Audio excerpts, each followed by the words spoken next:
Hello everyone. In this video, I will show you how to connect an EPSON projector to Wi-Fi. First, turn on your EPSON projector and wait for it to start. Using the remote control, press the menu button to open the projector settings. Now, use the arrow keys to find the network or network configuration option. Select it and press the Enter button.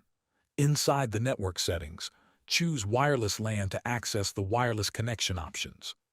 Next, select Search Access Point and press Enter. The projector will scan for available Wi-Fi networks. Wait until the list of networks appears on the screen.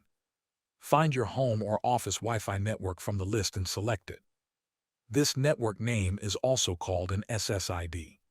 After selecting your network, enter your Wi-Fi password using the remote control.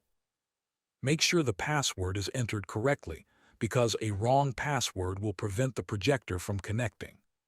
After entering the password, check the IP settings option.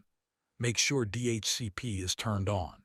When all settings are complete, save your changes and select Complete.